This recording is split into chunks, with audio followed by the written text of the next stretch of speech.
Alright, so today, well, this weekend, I was supposed to start working on putting together a packet for a lawyer, and this is what the video is going to be about today. So, as far as the civil rights lawsuit goes, it's going to be expensive. It's going to be expensive for them. It's probably going to be expensive for me.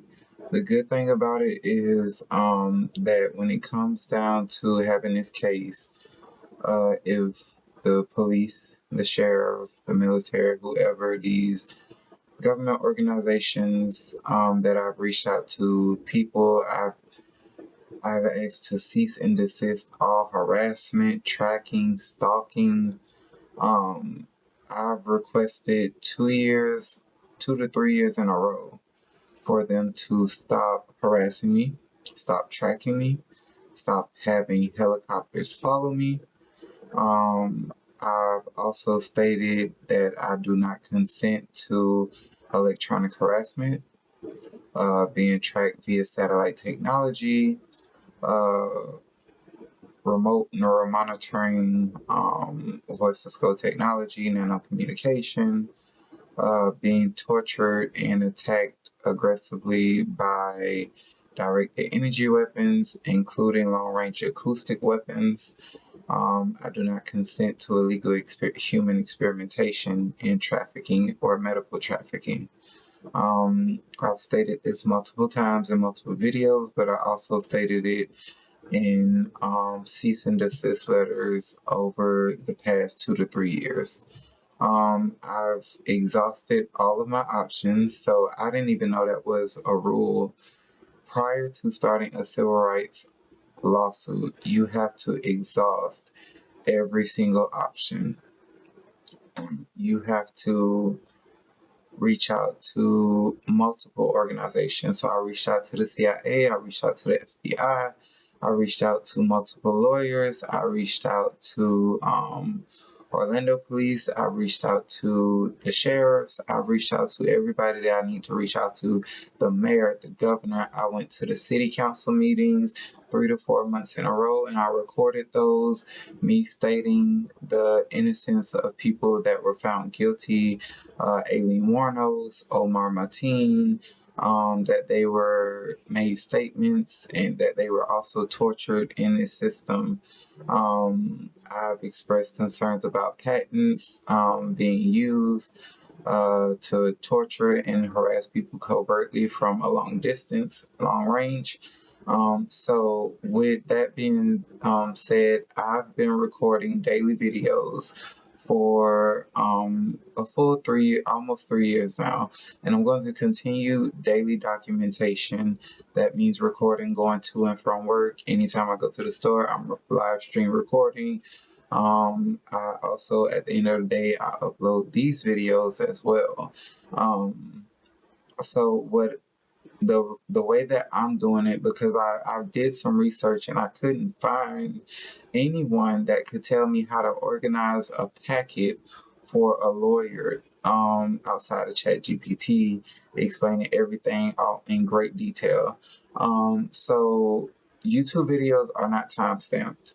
They are not dated, but they'll tell you the video was uploaded 2 weeks ago, a month ago, a year ago, 2 years ago, and however old the video is. But there's a way, because they keep track of all metadata concerning the videos. They'll tell you you have to view page source.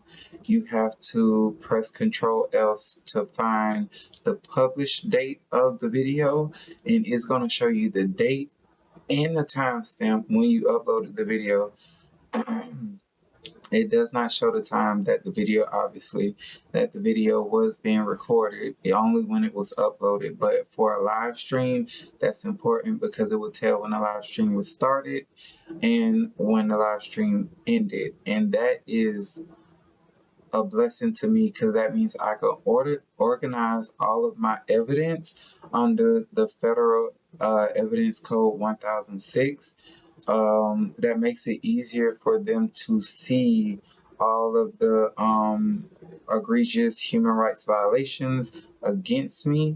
in these videos. For example, helicopters following me for 2 hours while I'm recording and I'm exercising, and I want to know why this helicopter was following me and stalking me and constantly flying over me while the police and emergency services ride around me. I don't have any warrants. I don't have any prior criminal history. I want to know why. I also have to, now that is just organizing the evidence. I also have to file, and filing is actually free under a federal code, and I've done it before just to test it out. And the judge was like, "Hey, I just need your evidence. That's it." But I didn't do it because I wasn't ready to do it. But he said they dismissed the case without prejudice, meaning that I can refile again and they'll look into the evidence. So that's what without prejudice means. So throughout this whole situation, I'm gaining as much knowledge about these cases, how to present this case as much as possible. So, God, I lost my train of thought. But with the going from the federal evidence, hold on, pause. So I lost my train of thought and I paused the video just to see if I could obtain it. They do send electrical signals to mess up your thought process. I thought for me that was rare, but obviously, as you can see, it's not. But like I was saying, the judge dismissed the case without prejudice, so you can refile again for free. You can do it for free, or you could, in Orlando, in Florida, you could pay the $400 filing fee and get the start the civil rights case that way.